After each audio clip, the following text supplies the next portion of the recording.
She walked into the room, wearing a diamond choker that cost more than most people earn in a decade, clutching my husband's arm like he was a hunting trophy. Tiffany Baines thought her limited edition Hermes bag and her new status as the future Mrs. Vance made her untouchable.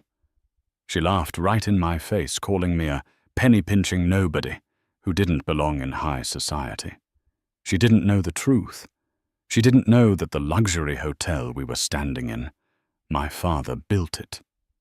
The champagne she was guzzling, it came from my family's private vineyard, and the credit card she was using to humiliate me. I was the one who authorized the limit. Watch closely, because the mistress who flaunted her wealth is about to realize she was bragging to the woman who owned it all. Celine Vance sat at the kitchen island of the modest 3-bedroom suburban home she shared with her husband, Michael. The granite was chipped on the corner, a defect they had negotiated a discount for when they bought the place 5 years ago. She ran her finger over the rough edge, a small smile playing on her lips. To anyone looking in Celine was the picture of suburban mediocrity. She drove a 5-year-old Honda clipped coupons for the grocery store and worked as a freelance graphic designer. She looked at the clock. 7:30 p.m. Michael was late again. Working late on the Anderson account, he had texted at 5:00 p.m. Celine sighed, standing up to cover the lasagna with foil. She loved Michael, or at least she loved the man he used to be.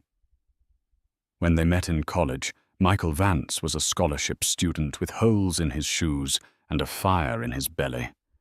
He was ambitious, yes, but he was kind. He hadn't cared about money because he never had any. That was why Celine had fallen for him, and that was why she had never told him who she really was. To Michael, she was Celine Miller, an orphan raised by a distant aunt, struggling to make ends meet. In reality, she was Celine Sterling, the sole heiress to the Sterling global conglomerate, a portfolio that included shipping lines, luxury hotel chains, and half the real estate in Manhattan. Her father, Alexander Sterling, was a man whose net worth was discussed on Forbes in the top 10 bracket. She had hidden it to find true love. She wanted someone who loved Celine, not the Sterling billions. But lately the man she chose seemed to be slipping away. The front door opened with a heavy thud. Michael walked in, but the air didn't shift with the warmth it usually did. It shifted with the scent of perfume. Baccarat Rouge 540. Heavy, expensive, and definitely not Celine's scent. "You're home," Celine said, wiping her hands on a dish towel. "I made lasagna." Michael didn't look at her. He tossed his keys on the counter keys to the new BMW he had leased last month, against her advice. "I'm not hungry." "Michael, we need to talk," Celine said softly. "You've been distant. The credit card bill came in today. There's a charge for a bracelet at Cartier for $12,000. I assume that's a mistake." Michael froze. He slowly turned to face her. His face wasn't apologetic. It was sneering, a look of utter contempt that Celine had never seen before. "It wasn't a mistake," Michael said, his voice cold. "Then, who is it for?" Celine asked, her heart hammering against her ribs. "It certainly isn't for me." "It's for someone who appreciates the finer things in life, Celine," Michael snapped. "Someone who doesn't make me feel guilty for wanting to live like a successful man. I'm an architect at a top firm, yet I come home to this mediocrity. You act like we're destitute." "I act like we're responsible," Celine countered, her voice steady despite the shock. "Michael, who is she?" Michael laughed, a dry, humorless sound. "Her name is Tiffany, and unlike you, she knows how to navigate the world I belong in. She's a consultant for the firm. She has class. She has taste. Class. Celine raised an eyebrow. Sleeping with a married man is class. We're done, Celine, Michael said, pulling a folded envelope from his jacket pocket and slamming it onto the counter. I've outgrown you. I need a partner who shines not a shadow, who counts pennies. I'm filing for divorce, and since I've been paying the mortgage for the last 2 years, while you played around with your little art projects, I expect you to vacate the house. Celine looked at the papers. She felt a strange sensation. It wasn't just heartbreak. It was a clarifying, icy rage. He thought he was paying the mortgage. He didn't know that her freelance money had quietly paid off the principal of the loan 3 years ago, to lower their interest rates. You're leaving me for a woman because she likes to spend money, Celine asked quietly. I'm leaving you because you're embarrassing, Michael spat. Next week is the Sterling Charity Gala, the biggest networking event of the year. Tiffany got us invitations. I can't walk into a room like that with you wearing a dress from a department store rack. I need to make partner Celine. Tiffany is my ticket. The irony was so thick it almost choked her. The Sterling Charity Gala, hosted by her father. The event she had avoided for 5 years to keep her cover. Get out, Celine whispered. Gladly. Michael sneered. I'm staying at Tiffany's penthouse tonight. Pack your bags. I want you out by Friday. He turned and walked out, leaving Celine standing in the kitchen of a house she owned, rejected by a husband whose career she had secretly bankrolled through anonymous commissions. She picked up her phone. Her hand trembled not from sadness but from the adrenaline of a sleeping dragon waking up. She dialed a number she hadn't called in 3 years. The Sterling residence who is speaking, the crisp British accent of the butler answered. Alfred, Celine said, her voice shifting from the submissive housewife to the commanding heiress she was born to be. Tell my father I'm coming home, and tell him I'm finally ready to wear the crown. 3 days had passed since Michael walked out. Celine had moved back into the Sterling estate, a sprawling mansion in the Hamptons that made the White House look like a guest cottage. The reunion with her father Alexander had been emotional, filled with I told you so's that he politely swallowed for the sake of his daughter's tears. But the tears had dried up quickly. Now, there was only the mission. You want to attend the gala? Alexander Sterling asked, sitting behind his mahogany desk, looking at Celine. He was a formidable man, 60 years old, with silver hair and eyes that could cut glass. Not just attend, Dad, Celine said, adjusting the silk cuffs of her blouse. I want to host it. I want to be announced. It's time Celine Sterling came back from the dead. Alexander smiled a wolfish grin. That's my girl. But if you're going to re-enter society, you need the wardrobe. I'm on it, Celine said. An hour later, Celine walked into Maison du Ciel, the most exclusive high-fashion boutique in the city. This was a place where you needed an appointment just to look at the window display. She was dressed simply, jeans and a white t-shirt, oversized sunglasses covering her face. She wanted to browse quietly before her private fitting scheduled for later. She was looking at a midnight blue velvet gown when a shrill, grating voice cut through the air. Oh, look, Michael. Ideally, I'd want something in crimson, to match the interior of the Porsche. Celine froze. She peered through a rack of silk scarves. There they were. Michael, looking uncomfortable in a suit that was slightly too tight and hanging off his arm, was a woman who looked like she had been dipped in liquid gold and rolled in diamonds. Tiffany Baines. She was stunning in a plastic manufactured way. Blonde extensions, overly filled lips, and wearing a white bodycon dress that left little to the imagination. She was loudly snapping her fingers at a sales assistant. "You bring me the platinum collection and get my fiancé a glass of water. Sparkling, not tap." Michael looked up and his eyes widened. He spotted Celine. For a second, he looked panicked.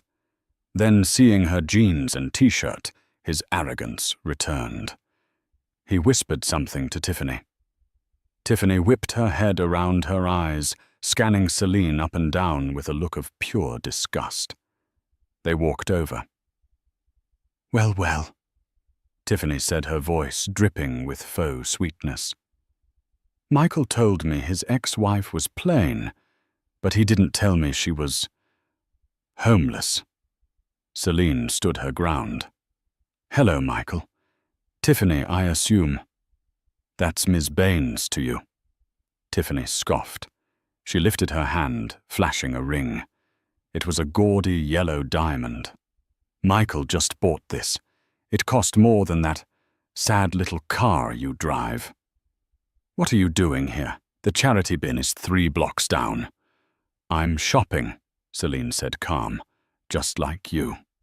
Tiffany laughed, a loud, cackling sound that drew the attention of the security guards. "Shopping here? Honey, a scarf in this store costs $5,000. Do you even have $5,000 to your name without Michael's paycheck?" Michael stepped forward, trying to look authoritative. "Selena, don't embarrass yourself. Leave. You don't belong here. This isn't Target." "I have every right to be here," Celine said. "No, you don't," Tiffany snapped. She grabbed a dress off the rack, a shimmering silver gown. "See this? This is a Vautour original. It's $20,000. I'm going to buy it right now, just to wear it to the Sterling Gala. I bet you've never even smelled a dress like this." Tiffany turned to the sales associate, a young woman named Sarah, who looked terrified. "Excuse me. Tell this person to leave.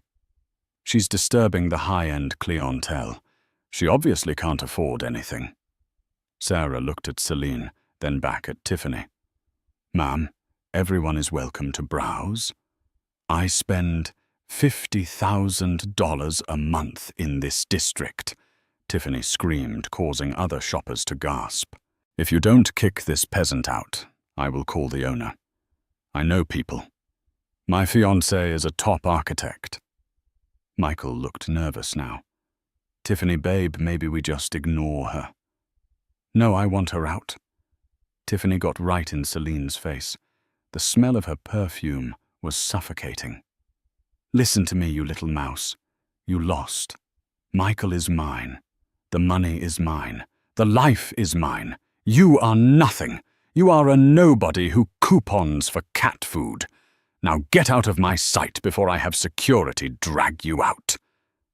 Celine felt the anger bubbling, but she pushed it down. It wasn't time yet. Not yet. "Enjoy the dress, Tiffany." Celine said, her voice dangerously low. "It looks tight." Celine turned and walked out of the store, head held high. Behind her, she heard Tiffany screeching. "Did she just say, 'I'm fat'? Michael, do something." As Celine stepped onto the sidewalk, she pulled out her phone. She dialed her father's personal assistant. "Hello, Miss Sterling."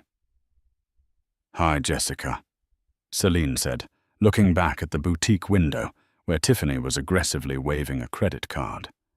"I need a favor. The boutique Maison du Ciel. Who owns the building lease?" There was the sound of typing. "That would be Sterling Commercial Properties, ma'am." Celine smiled, a cold, terrifying smile. "Excellent. Call the manager. Tell them I want the entire platinum collection reserved for a private viewing at the estate tomorrow. And specifically, make sure the silver Vautour gown is marked as unavailable." "Consider it done." Celine hung up. Tiffany thought she had won the battle at the boutique. She had no idea that Celine was about to buy the battlefield. The morning sun over the Hamptons didn't just shine, it seemed to caress the manicured lawns of the Sterling estate. Inside the master suite, Celine stood before a floor-to-ceiling mirror, but she wasn't looking at her reflection. She was looking at a stranger. For 5 years, she had worn the mask of a suburban housewife. She had worn cotton blends, clipped her nails short, and worried about electric bills. She had dimmed her own light to make Michael feel brighter. Standing there now, surrounded by the opulence she was born into, she felt a phantom limb pain, the ache of the love she had amputated 3 days ago. "The stylist is ready for you, Miss Sterling," Alfred, the family's longtime butler, announced from the doorway. His voice was soft, carrying a note of paternal sadness. He had watched her grow up, watched her run away for love, and watched her return broken. "Send them in, Alfred," Celine said, turning away from the window. "And Alfred, have the security team do a final sweep of the guest list for the gala. I want to make sure Michael Vance and Tiffany Baines are still seated at table 19. Alfred raised a refined eyebrow. "Table 19, madam, by the kitchen doors. That seems rather drafty." "It's perfect," Celine said, her eyes cold. Meanwhile, 40 miles away in the city, the atmosphere was far less serene. Tiffany Baines stormed into Maison du Ciel like a hurricane in 6-inch Louboutins. She was vibrating with adrenaline. Today was the day she would secure the silver vautour gown. She had spent the entire night awake, fantasizing about the moment she would walk into the Sterling gala. She imagined the photographers snapping her picture, the whispers of envy, and most importantly, the validation that she had truly arrived. Michael trailed behind her, looking paler than usual. He checked his banking app on his phone again. The balance was dangerously low. His severance package from his previous firm was gone, spent on Tiffany's lease, the car, and the ring. He was banking everything on this gala. If he could land a contract with Alexander Sterling, the money wouldn't matter. But right now, the numbers were screaming at him. "I'm here," Tiffany announced to the empty boutique, flinging her arms wide. "Bring me the dress." The manager, a tall, severe French woman named Madame Clotilde, stepped out from the back office. She did not smile. She did not offer champagne. She stood with her hands clasped in front of her black blazer, her expression unreadable. "Miss Baines," Clotilde said, her accent thick and icy. "Mr. Vance?" "We're in a hurry," Tiffany snapped, placing her gold clutch on the glass counter. "Wrap up the silver vautour, and I'll take the matching clutch. Michael, get the card." Michael reached for his wallet, his hand trembling slightly. "Right. The silver one." "I'm afraid that is impossible," Madame Clotilde said smoothly. Tiffany froze. She blinked her false lashes, fluttering like trapped moths. "Excuse me. The vautour gown is no longer available," Clotilde stated. "It has been acquired by a private collector." "Acquired?" Tiffany's voice rose an octave. "I was here yesterday. I told that little girl that nobody that I was buying it. You can't sell it to someone else. Do you know who my fiancé is?" "I am aware of Mr. Vance," Clotilde said, her eyes flicking to Michael with a hint of disdain. However, the client who purchased the gown did not merely reserve it. They purchased the entire collection. "The entire collection," Michael choked out. That's hundreds of thousands of dollars." "Indeed," Clotilde said. "The client requested exclusivity. No other pieces from the platinum line will be sold to the public until after the sterling gala. Tiffany's face turned a mottled shade of red.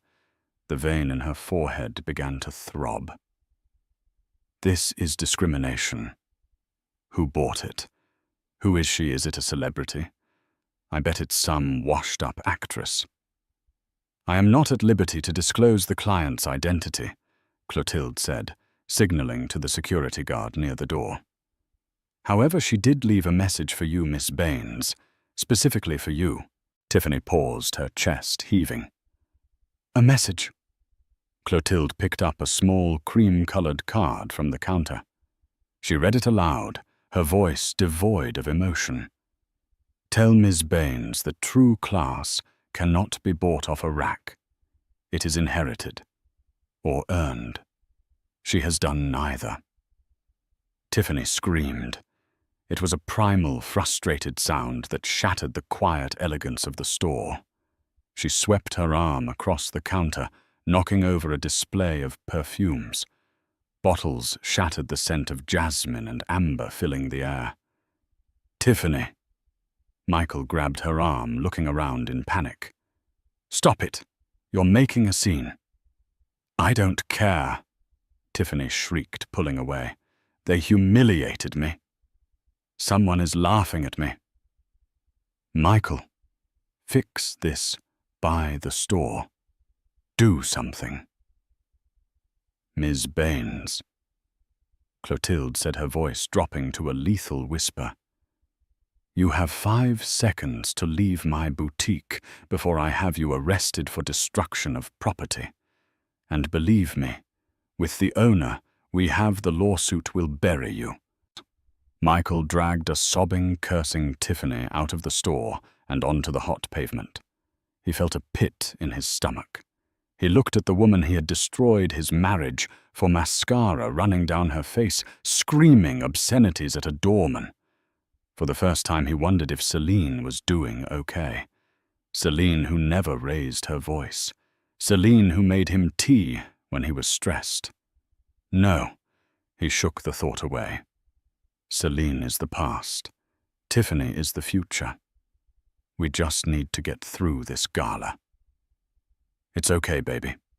Michael soothed, though his heart wasn't in it. We'll find another dress, something better. And when we meet Alexander Sterling, none of this will matter.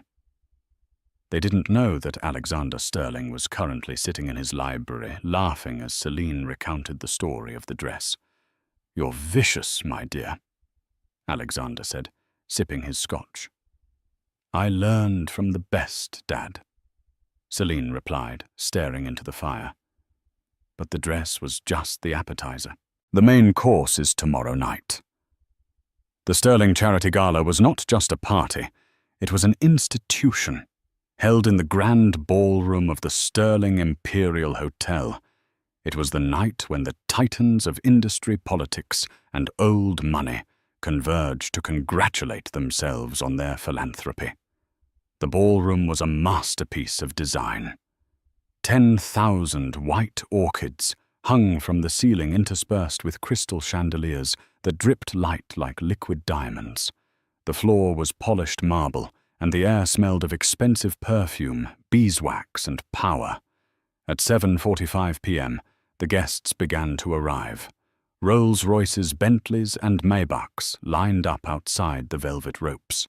The paparazzi flashes went off like strobe lights.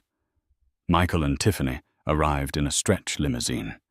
Michael had paid extra for the driver to open the door, trying to project an image of endless wealth. But the limo was an older model, slightly yellowed at the headlights, and the driver looked bored. Tiffany stepped out. Without the silver vautour gown, she had settled for a bright crimson dress she found at a high-end department store. It was loud, too loud. It had sequins that caught the light aggressively, and a slit that went up to her hip. In a nightclub, she would have been the queen. Here, amidst the subtle elegance of silk and chiffon, she looked like a neon sign in a museum. Smile, Michael, Tiffany hissed through her teeth, waving at photographers who were actually aiming their cameras at the senator behind them. "We need to be seen." Michael adjusted his tie. It felt tight. "I'm smiling. Just keep your voice down. These people, they value discretion. Discretion is for poor people who have something to hide." Tiffany scoffed. She hooked her arm through his and dragged him up the red carpet. They entered the ballroom, and the sheer scale of the wealth hit Michael like a physical blow. He saw the CEO of a tech giant chatting with a duchess. He saw his old boss, the one who refused to give him a raise, begging for a moment with a venture capitalist. "Let's find our table," Michael said, scanning the room. "I requested something near the front, close to the Sterling family table." He found a steward holding a seating chart. "Vance, table for 2. The steward ran a gloved finger down the list. He paused, then looked up with a polite, tight-lipped smile. "Ah, yes. Mr. Vance, you are at table 19. 19. That's a prime number," Tiffany said smugly. "Must be front row." The steward gestured vaguely toward the back of the room. "It is in the vicinity of the service entrance, sir. Through those pillars." Michael felt his face heat up. They walked past the prime tables. Table 1, table 2, where the billionaires sat. They walked past the corporate tables. They kept walking until they reached the very edge of the room, near the swinging double doors, where waiters rushed in and out with trays of filet mignon. Table 19 was small, wobbly, and partially obscured by a large potted fern. "This is a joke," Tiffany spat, kicking the chair leg. "We're sitting with the help, Michael. Go tell them there's a mistake. Tell them you're a VIP or architect." "I can't make a scene here, Tiffany," Michael hissed, grabbing her wrist. "Look around. That's the governor over there. If we scream, we're done. Just sit down. We'll mingle later. We need to find Alexander Sterling." They sat in sullen silence.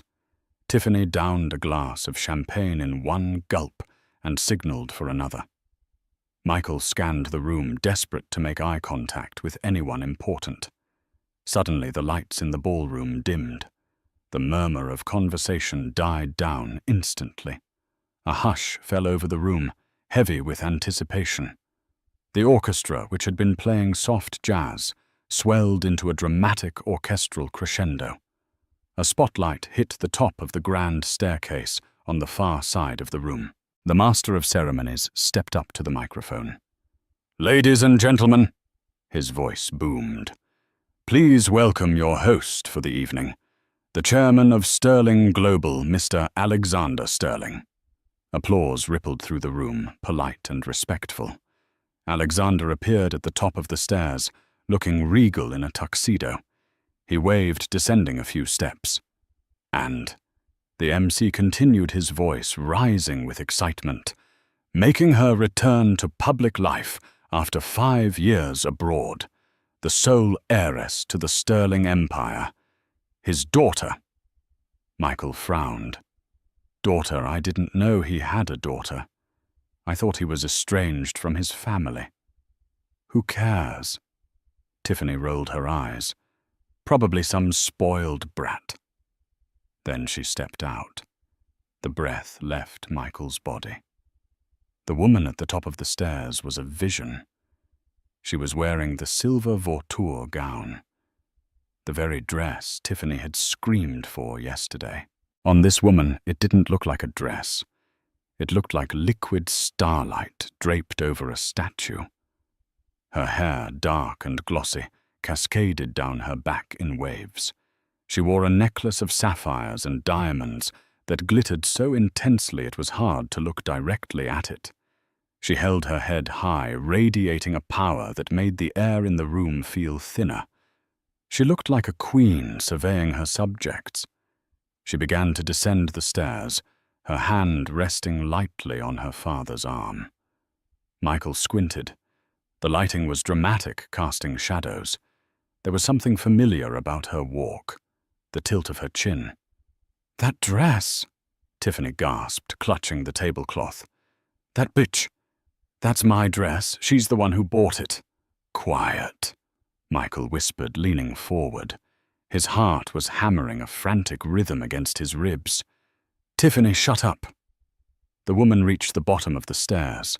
The spotlight widened, illuminating her face clearly for the first time. She looked directly into the crowd. She didn't smile. She looked fierce. Michael felt the room spin. He gripped the edge of the table so hard his knuckles turned white. It wasn't possible. It couldn't be. The woman he had left 3 days ago. The woman he had called mediocre. The woman he had kicked out of their suburban house because she clipped coupons. Celine. No. Michael whispered the word, escaping his lips like a dying breath. No, no, no. What is it? Tiffany snapped, looking at him. You know her. Michael turned to Tiffany, his eyes wide with a terror she couldn't understand. Tiffany. That's Celine. Tiffany looked back at the staircase. She squinted. She let out a sharp, incredulous laugh. Your ex, the frumpy one. Don't be stupid, Michael. That woman is dripping in millions. Your ex wears sweaters from Walmart. That is a sterling. I'm telling you, Michael said, his voice trembling. That is my wife. At that moment, as if she could hear them from across the ballroom, Selina turned her gaze toward the back of the room, toward the kitchen doors, toward the potted fern. She locked eyes with Michael. Even from 50 feet away, he saw the look. It wasn't love. It wasn't sadness. It was a look of absolute, terrifying recognition. She slowly raised her champagne flute in his direction. A toast, a challenge, a goodbye. Then she turned away, took her father's arm, and walked into the crowd of billionaires who parted for her like the Red Sea. Michael sank back into his chair, the realization crashing over him like a tidal wave. He hadn't just left his wife. He had left the princess of the very kingdom he was trying to beg entry into, and he had brought the court jester with him. The ballroom was a sea of black tuxedos and designer gowns, a swirling galaxy of wealth where laughter sounded like tinkling coins. But at table 19 the air was stagnant. Michael couldn't take his eyes off Celine. She was currently circulating near the orchestra pit, surrounded by a phalanx of admirers. He watched as the CEO of a major banking conglomerate, a man Michael had been trying to get a meeting with for 3 years, bent down to kiss her hand. He saw Celine laugh, a genuine, sparkling sound he hadn't heard in years. It wasn't the quiet chuckle she gave when they watched movies on their worn-out sofa. It was the confident laugh of a woman who owned the room. "Stop staring at her," Tiffany hissed, stabbing her fork into a piece of dry chicken. "It's a trick. It has to be." "It's not a trick, Tiffany," Michael murmured, wiping sweat from his upper lip. His mind was racing, rewriting the history of his marriage. He remembered the time he complained about the mortgage interest rate rising, and the next day the bank called to say there had been a clerical error and lowered it to nearly 0. He remembered how he always got reservations at fully booked restaurants, last minute, when Celine made the call. He remembered the junk car, she drove a Honda. He realized now it wasn't because she couldn't afford better. It was because she didn't care. "She's playing a role," Tiffany insisted, her voice rising. The alcohol was making her sloppy.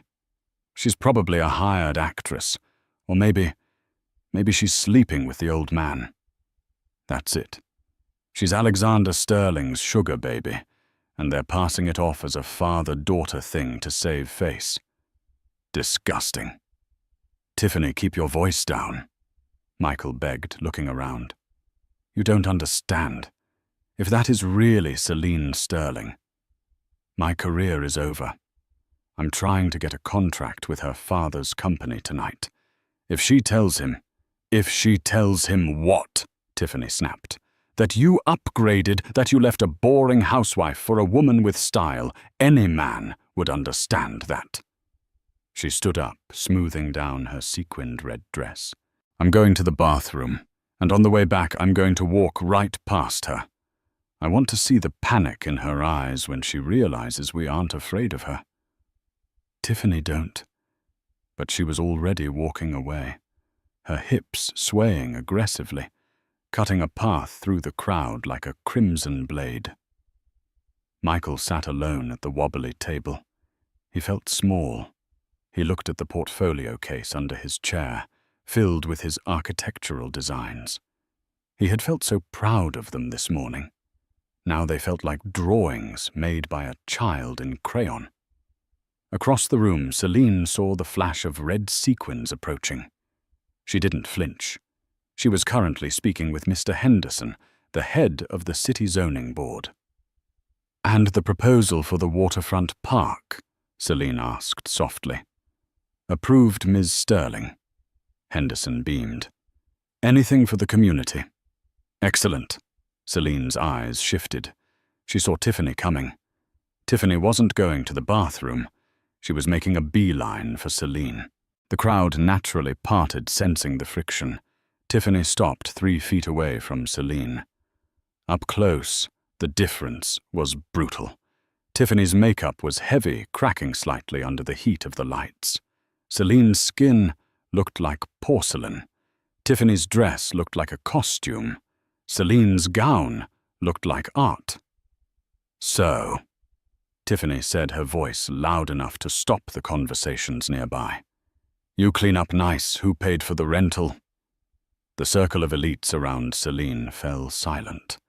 Mr. Henderson adjusted his glasses, looking shocked. Celine slowly turned to face Tiffany. She didn't look angry. She looked bored. "Hello, Tiffany," Celine said coolly. "I see you found the buffet. I hope the chicken at the back of the room was to your liking." Tiffany flushed. "Don't talk down to me. You think because you put on some diamonds you're better than me? We all know who you are. You're Michael's charity case ex-wife." She looked around at the guests, seeking validation. "She used to clip coupons. She counts pennies. This is all a sham." The crowd didn't laugh.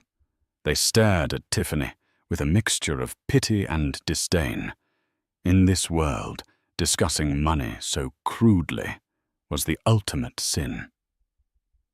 "Tiffany," Celine said, stepping forward. She lowered her voice so only Tiffany and the immediate circle could hear. "You are embarrassing yourself. And more importantly, you are embarrassing Michael. If you truly want to help his career, you will turn around, go back to table 19, and sit in silence until the valet brings your car." "You can't tell me what to do," Tiffany practically shrieked. "I am the future, Mrs. Vance. The future Mrs. Vance," Celine repeated, savoring the words. "Yes, you are welcome to the title. I certainly don't need it anymore." Celine gestured to a security guard standing in the shadows. He stepped forward instantly. "Is there a problem, Ms. Sterling?" The guard asked, his hand resting on his earpiece. "No problem, James." Celine smiled. This guest was just lost. She was looking for the exit. Please keep an eye on her. We wouldn't want her to trip.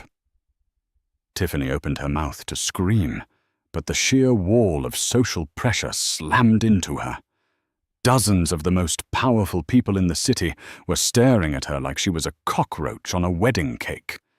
She turned on her heel and stomped away, tears of rage pricking her eyes. She rushed back to the table where Michael was hiding behind his champagne glass. "We are leaving," Tiffany hissed, grabbing her purse. "Now!" "We can't," Michael whispered, his face pale. "Look." He pointed to the stage. Alexander Sterling had returned to the microphone, but he wasn't alone. He was motioning for someone to join him. I would like to invite the lead architect of the night's potential partner firm to the stage, Alexander announced. Mr. Michael Vance. Is he here? Michael froze. His heart stopped. He wants me, Michael stammered. Hope irrational and blinding surged through him. Maybe he doesn't know. Maybe he just likes my work. Celine kept it professional. She didn't tell him. Go, Tiffany pushed him. Go up there, show her. Michael stood up. He buttoned his jacket. He walked through the ballroom, the crowd parting for him. He felt the adrenaline wash away the fear. It's about the work, he told himself. I'm a genius architect. Sterling cares about profit, not his daughter's love life. He reached the stage steps. Alexander Sterling looked down at him. The older man wasn't smiling. His eyes were dark, deep tunnels of judgment. Michael stepped up to the podium. The microphone hummed. He looked out at the sea of faces. He saw Tiffany standing on her chair at the back, cheering silently. Then he looked at the front row. Right in the center. Celine was sitting there. She crossed her legs, the silver gown shimmering. She locked eyes with him. And then she smiled. It was a terrifying, wolfish smile. Mr. Vance, Alexander Sterling, said, his voice amplified across the hall. Thank you for joining us. It's an honor, sir, Michael said, his voice cracking slightly. I have my portfolio right here. That won't be necessary. Alexander cut him off. We aren't here to discuss your drawings, Michael. We are here to discuss your liabilities. The silence in the grand ballroom was absolute. Even the air conditioning seemed to hold its breath. Michael stood at the podium, the heat of the spotlight burning the back of his neck. Liabilities, sir? I don't understand. My firm is solvent. We have excellent projections. Alexander Sterling stepped aside, and to Michael's horror, Celine stood up from the front row and ascended the stairs. She didn't stand next to her father. She stood at the center podium, taking the microphone that Michael was reaching for. The Sterling global conglomerate values integrity above all else, Celine said, her voice smooth, calm, and amplified to every corner of the room. We build foundations that last. We do not build on shifting sands. And Mr. Vance, your foundation is entirely artificial. Celine, please, Michael whispered off mic. Don't do this. Not here. Celine ignored him. She pulled a remote control from the podium stand.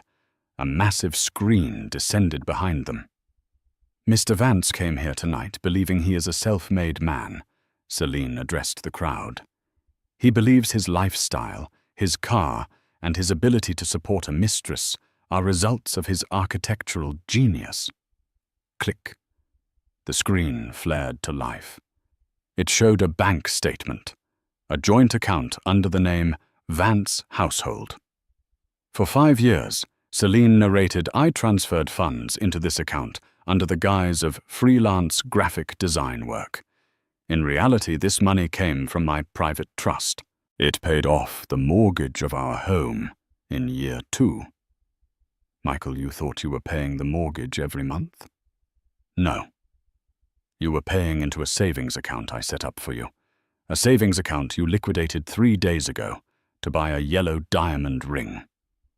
A gasp rippled through the crowd. Michael felt his knees buckle. He had drained that account. He thought it was equity. Click. The screen changed. It showed a document from a car dealership. The BMW you leased, Celine continued. You didn't qualify for the credit check, Michael. Your debt-to-income ratio was too high. The dealership called me. I co-signed as a guarantor using a shell corporation. I am the reason you drive that car. And, Celine paused, turning to look directly at table 19, where Tiffany was standing frozen, her mouth agape. The credit card. Click. A massive image of a black credit card appeared on screen. It was the card Michael had given to Tiffany. The one she had used to flaunt her wealth at the boutique. The one she had waved in Celine's face. "This is a supplementary card issued to the spouse of a Sterling Prime account holder," Celine said. "Michael, you never questioned why you had a limit of $50,000 a month, despite earning a fraction of that. I paid the balance. Every single month." Celine turned to Michael, her eyes hard as diamonds.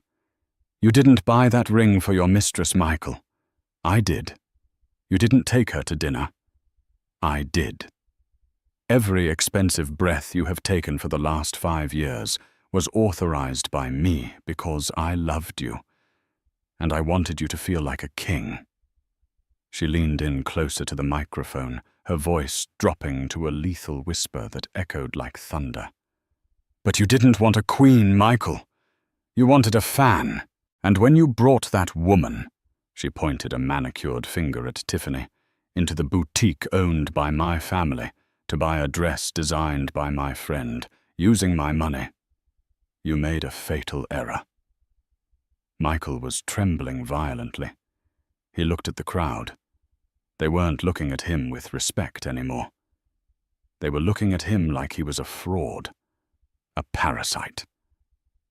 "Now," Celine said, her voice brightening with faux cheerfulness, "about that business contract." She looked at her father. Alexander nodded. "Sterling Global is acquiring your firm Vance Architecture as of this morning," Celine announced. "We bought the majority stake from your partners, who were all too happy to sell when they heard about the reputational risk you pose." Michael grabbed the podium to keep from falling. You're my boss." "No." Celine smiled.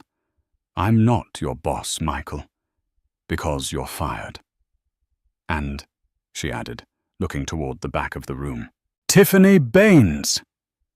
The spotlight swiveled violently, pinning Tiffany against the back wall near the kitchen doors. She shielded her eyes, looking like a deer in the headlights. "That ring on your finger," Celine said. "Since it was purchased with funds from a trust that specifies spousal use only, and you are not the spouse, that constitutes theft." Celine checked her watch. "My lawyers froze the assets 10 minutes ago. The credit card in your purse is dead. The car valet has been instructed not to release the BMW, as the guarantor me has revoked privileges." "So," Celine concluded, looking at the two of them. Michael broken on stage, Tiffany trapped in the spotlight. "You are welcome to leave, but you'll have to walk. And Tiffany, you might want to run.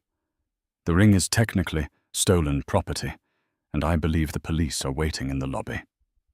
Celine placed the microphone back on the stand. The sound was a dull thud that signaled the end of Michael Vance's life as he knew it. She turned to her father. "Shall we dance, Dad?" "We shall." Alexander beamed. As the orchestra began to play a waltz, security guards, gently but firmly, escorted a weeping Michael off the stage. At the back of the room, Tiffany was seen frantically trying to pull the ring off her swollen finger as 2 officers approached her. Michael looked back one last time.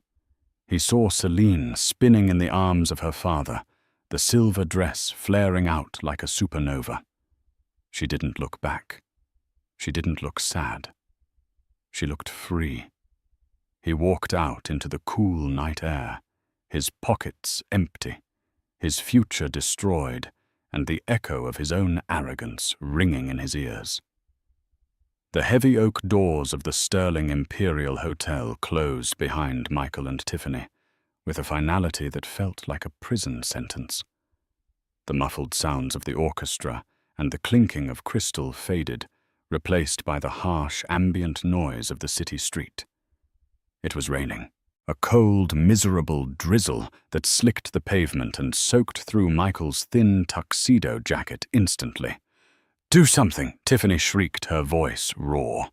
The mascara was now running in earnest, creating black streaks down her cheeks.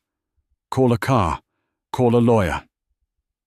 You said you were the architect of the future. Fix this. Michael stared at his phone. The screen was cracked, a spiderweb fracture from when he had dropped it in his haste to leave the stage. He had 0 notifications, no congratulations, no job offers, just an alert from his bank account overdrawn. I can't, Michael whispered, his voice hollow. She froze everything, Tiffany. The cards, the accounts. It's all gone. The ring. Tiffany frantically tugged at the yellow diamond on her finger. Her knuckle was swollen from the salty food and the alcohol. It's stuck. Help me get it off before they come. But it was too late. 2 officers who had been discreetly waiting by the valet stand stepped forward. They didn't look angry. They looked tired, like they had seen this scene 1,000 times before. Ms. Baines, one officer asked, we have a report of grand larceny regarding a piece of jewelry in your possession. The claimant, Ms. Celine Sterling, has provided proof of purchase and a statement that the item was unauthorized for transfer. It was a gift, Tiffany yelled, backing away. My fiancé gave it to me. A fiancé who used a corporate card he wasn't authorized to use for personal gifts, the officer corrected calmly. You can hand it over now, or you can come down to the station and we can have it removed there. Your choice. Michael watched as Tiffany, the woman who had sneered at Celine for wearing department store rags, used her teeth to help pry the ring off her finger. She threw it into the officer's evidence bag, with a sob of pure materialistic grief. You are pathetic, Tiffany spat at Michael as the officers took her information. I'm going to my mother's. Don't call me. Don't text me. If I ever see you again, I'll scream. She hailed a yellow cab, not a limo, not an Uber, black, and vanished into the rainy night. Michael was left standing alone on the curb. The valet looked at him, keys in hand. Sir, the BMW. Michael opened his mouth to ask for the keys, then remembered Celine's words. Guarantor revoked.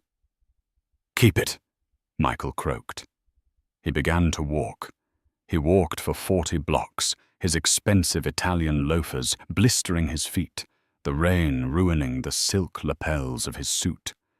He walked all the way back to the small, damp apartment he had rented for Tiffany, the one he could no longer pay for. The next morning, the sun rose, but it brought no warmth to Michael Vance. He arrived at his architecture firm at 9:00 a.m., hoping that maybe, just maybe, Selina had been bluffing. Maybe he still had a job. Maybe he could salvage his reputation. His key card didn't work. The little light on the reader blinked an unforgiving red. A security guard Michael had never bothered to learn the name of, opened the door. He held a cardboard box. Mr. Vance, the guard said, not making eye contact. Your personal effects. You are not permitted on the premises. I need to speak to the partners, Michael demanded, though his voice lacked any authority. I built this firm. The firm is under new management, the guard said, handing him the box. It was light, a framed photo of him and Tiffany, a stapler, a coffee mug that said, Boss. Sterling Global is doing a full audit. They suggested you get a lawyer, but, well, good luck finding one who will go against the Sterlings. Michael took the box. He sat on a bench in the park across the street, watching the building he used to walk into, with his head held high. Weeks turned into months. The divorce was swift and brutal. Michael had no money for a high-powered attorney, so he ended up with a court-appointed representative who looked bored. Selina didn't even show up to court. She sent a team of 5 lawyers in grey suits who laid out the paperwork with surgical precision. Michael walked away with nothing. No alimony. No assets. Just the debt he had accrued on his own personal credit cards, trying to keep up the facade of a billionaire lifestyle. He moved into a basement studio in Queens. He applied to other firms, but the name Sterling was a gatekeeper. No one wanted to hire the man who had publicly humiliated the industry's most powerful heiress. He was radioactive. 6 months later, Michael was working the counter at a hardware store. It was honest work, but it was hard. His hands, once used for drafting delicate blueprints, were now rough from hauling bags of cement. It was lunchtime. He sat on a milk crate in the back alley, eating a cold sandwich. A discarded newspaper lay on the ground next to him. The wind blew the pages open. Michael froze. There on the cover of Business and Life magazine was Celine. She wasn't wearing a ball gown. She was wearing a hard hat and a white blazer, standing in front of a massive, gleaming skyscraper, the new sustainable housing project that Vance Architecture had failed to design, but which Sterling Global had successfully built. The headline read, "The Queen of Acquisitions." How Celine Sterling redefined the city skyline and found happiness on her own terms. She looked radiant, strong, and completely, utterly indifferent to the past. Next to her in the photo stood a man. He was tall with kind eyes and a rugged look. The caption identified him as Julian Thorne, a renowned landscape architect and her partner in business and life. Michael stared at the photo. He remembered the coupon clipping. He remembered the quiet nights. He remembered the woman who had loved him when he was nobody. He realized then that he hadn't just lost a fortune. He hadn't just lost a career. He had been holding a diamond in his hand, mistook it for glass, and threw it away to pick up a piece of glitter that washed away in the rain. Michael closed the newspaper. He finished his sandwich. "Vance," the manager yelled from inside. "Customer needs help with the plumbing aisle." "Coming," Michael said. He stood up, dusted off his apron, and walked back into the mediocrity he had once feared knowing, now that it was exactly what he deserved. And that is the story of Michael and Tiffany. They chased the illusion of wealth so hard that they ran right past the reality of it. Michael spent 5 years looking for a better life, never realizing that the woman cutting coupons at his kitchen table could have bought and sold his entire world 10 times over. He wanted a partner who shone like gold, but he forgot that gold is cold, heavy, and lifeless. Celine, on the other hand, proved that true class isn't about how much you spend. It's about knowing your worth and never letting anyone discount you. What do you think? Did Celine take her revenge too far? Or was it exactly what Michael and Tiffany deserved? If you were Celine, would you have revealed your identity sooner? Let me know in the comments below. I read every single one. If you enjoyed this story of karma and justice, please hit that like button. It really helps the channel. And don't forget to subscribe and turn on the notification bell so you never miss a story about cheaters getting exactly what's coming to them. Thanks for watching, and I'll see you in the next one.